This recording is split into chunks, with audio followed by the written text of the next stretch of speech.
Aujourd'hui, je vous amène dans les gorges de la Carranza, dans les Pyrénées. Alors il faut savoir que j'étais pas du tout au courant d'où j'allais, puisque c'était le week-end évasion que mon homme m'avait préparé. Donc je savais que j'avais besoin de paires de raquettes, de guêtres, de vêtements pour le froid, et il m'avait surtout promis qu'on n'allait pas avoir froid, puisqu'on allait dormir en refuge.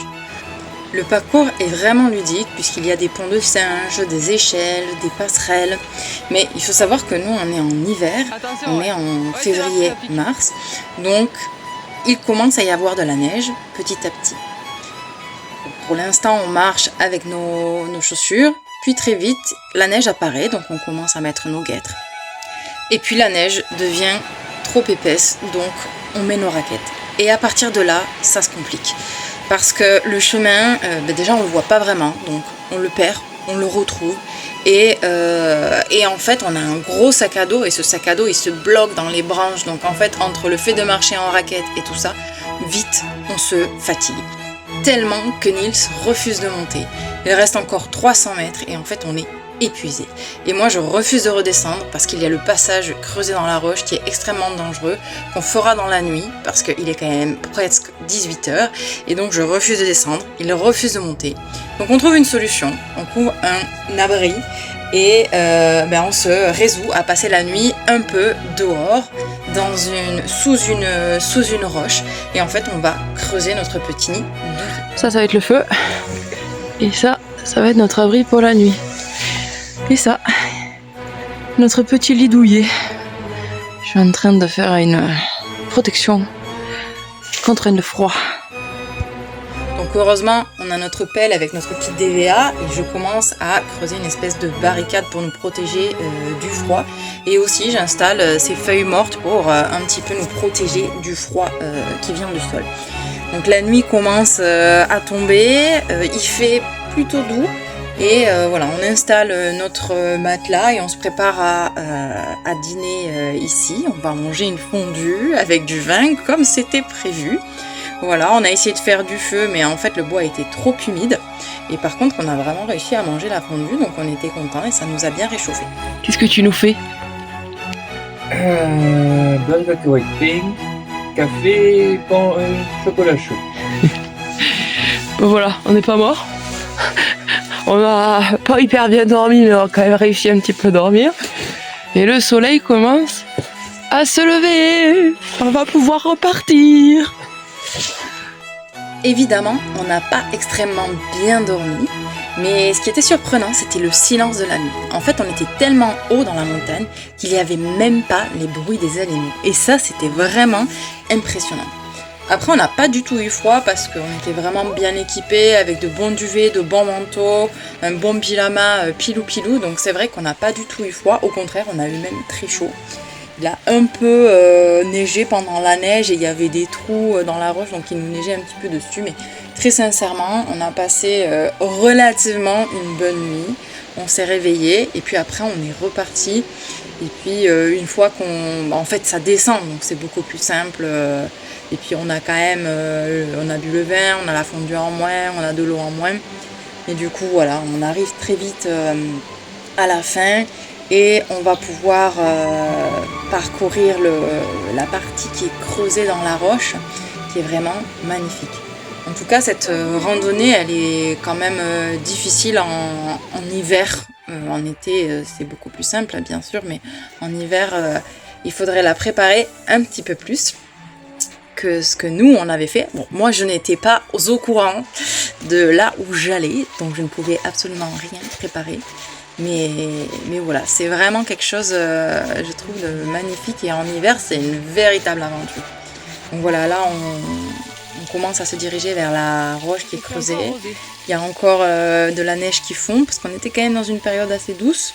On avait la chance de ne pas être dans un hiver, en tout cas au moment où on y était, c'était pas hyper.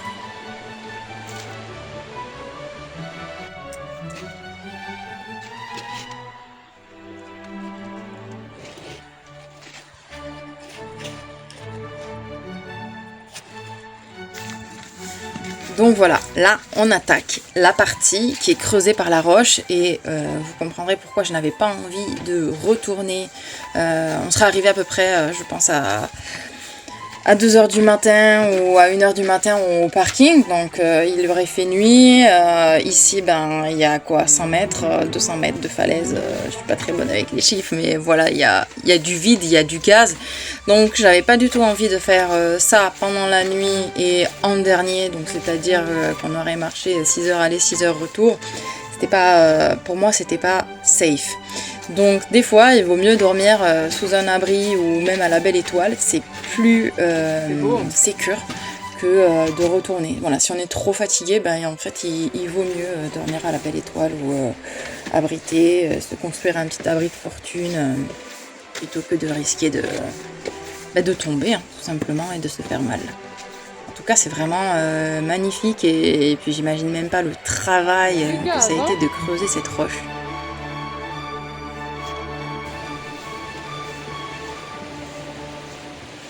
Puis voilà, là on approche de la fin. En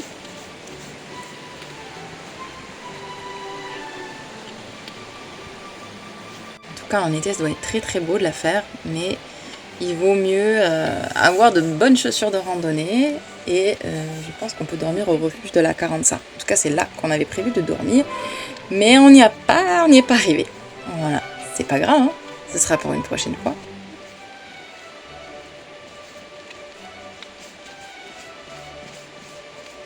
Donc après l'effort, le réconfort. Et du coup, il faut savoir que non loin de Thuès, entre Vals, il y a de nombreuses sources d'eau chaude. Alors il faudra les trouver. Je vous laisse le plaisir de chercher et de flâner sur Google. Et c'est vraiment très sympathique de faire ça après la randonnée. Voilà, là on est en train de les chercher, c'est pas évident. Il y a des endroits qui sont plus ou moins où l'eau froide se mélange à l'eau chaude. Et du coup, il faut arriver à trouver le bon spot. C'est un petit peu une aventure aussi. Mais nous, on a réussi à trouver et ça fait vraiment du bien de pouvoir être dans l'eau. Et parfois, même l'eau chaude, elle est tellement chaude parce qu'il n'y a pas assez d'eau froide qui arrive qu'on n'arrivait même pas à tenir dans l'eau chaude.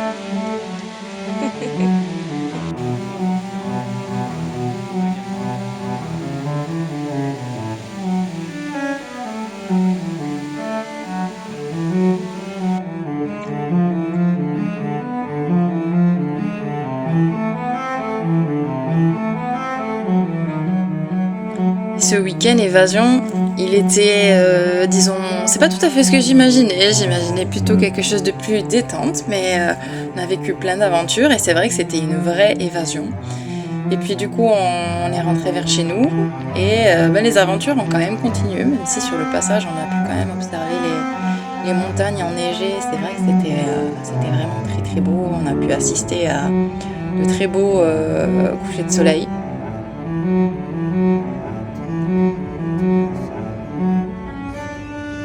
Mais malheureusement, il y a eu 2 bus qui se sont croisés, ce qui a créé un accident, enfin pas vraiment un accident, mais des bouchons. Et donc on n'était pas rendu, quoi. Il a fallu faire demi-tour pour essayer de prendre une autre route et rentrer chez nous.